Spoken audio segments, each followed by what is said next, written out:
While 3i Atlas was conveniently hidden behind the sun, where no ground-based telescope on Earth could track it, something else appeared in our solar system.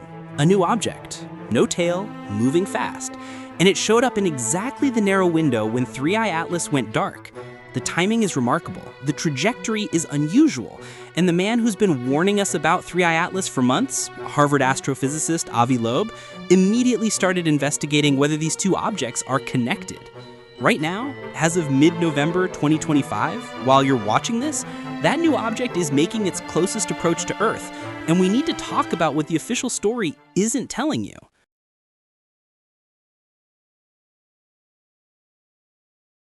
On November 2nd, an amateur astronomer in Crimea named Gennadiy Borisov discovered an object moving through space. If that name sounds familiar, it should. Borisov is the same person who discovered 2I Borisov in 2019, the second ever confirmed interstellar object in human history. The new object was designated C2025V1, Borisov. And here's where things get interesting. This object has what Avi Loeb calls a nearly interstellar trajectory. Not quite from outside our solar system, but its orbit is highly eccentric, meaning it's traveling in an unusually straight line toward the sun rather than the typical elliptical orbit we see from solar system comets. And it has no visible tail. For a comet approaching the sun, that's abnormal. Comets develop tails as solar radiation heats their surface and releases gas and dust. No tail typically means either the object is inactive or it's not a comet at all. As of today, C2025V1 is approximately 103 million kilometers from Earth. That's our closest approach. It will reach Perihelion, its closest point to the sun, on November 16th, just a few days from now. But here's the detail that made Loeb pay attention. This object appeared in the exact time frame when 3i Atlas was behind the sun from Earth's perspective. For nearly 2 weeks, in late October and early November, 3i Atlas was completely obscured. No ground telescopes could track it. And during that blackout period, C2025V1 showed up. The timing isn't proof of anything, but it's enough to ask the question.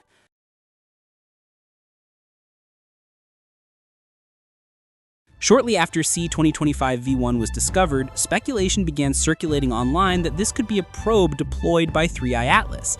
The theory goes like this. 3i Atlas, if it's technological, uses its close approach to the sun, perihelion on October 29th, to release smaller objects while Earth-based observation is impossible. Those objects then disperse on their own trajectories. Loeb addressed this directly. In his latest Medium post, he acknowledged the speculation but stated that C2025V1 is not related to 3i Atlas if it did not employ non-gravitational propulsion. He calculated that at their closest separation, the two objects were approximately 225 million kilometers apart, likely too far to support a deployment scenario. But notice the qualifier, if it did not employ non-gravitational propulsion. Loeb didn't rule it out entirely. He conditioned his conclusion on whether C2025V1 is using thrust, and we don't have data on that yet, because the object was only discovered 9 days ago. Here's what we do know. C2025V1's trajectory is unusual enough that Loeb himself called it nearly interstellar. That term doesn't get used lightly. It means this object's orbit is hyperbolic, or very close to it, which is extraordinarily rare for solar system objects. Most comets and asteroids follow elliptical orbits that keep them bound to the sun. Hyperbolic trajectories are what interstellar visitors use.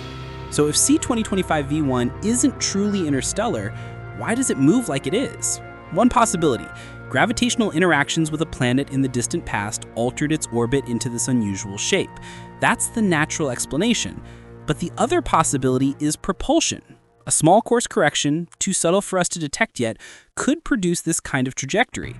And if that's the case, then the 225 million kilometer separation between C2025V1 and 3i Atlas at their closest point becomes less of an obstacle. You don't need to physically touch a mothership to be deployed by one. You just need to be released with enough velocity to reach your target trajectory.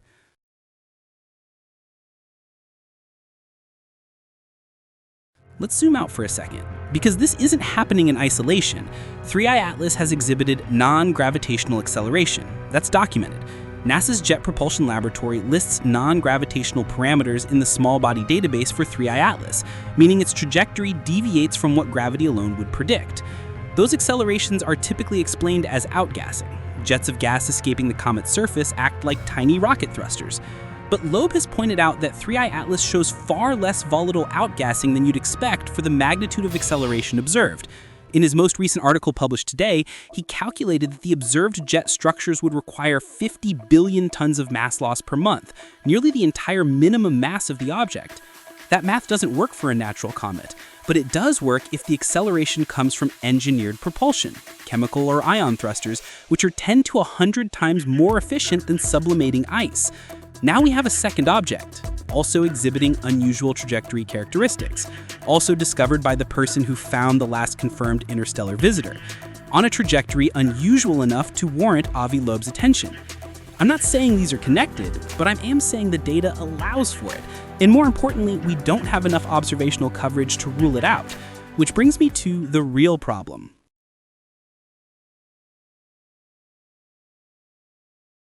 NASA has not released imagery or tracking data from its Mars-orbiting spacecraft during 3I Atlas's perihelion passage. The US government shutdown, which began October 1st, has been cited as the reason for the delay.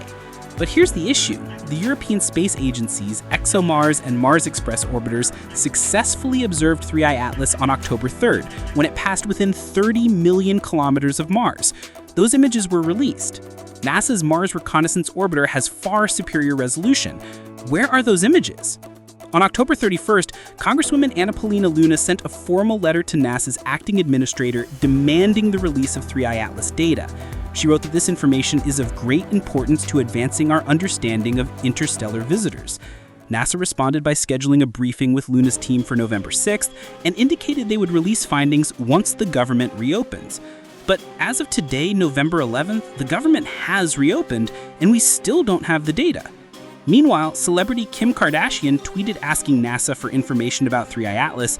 Acting Administrator Sean Duffy responded to her within hours. A congresswoman's formal inquiry gets delayed for weeks. A celebrity tweet gets same-day attention. Draw your own conclusions about priorities.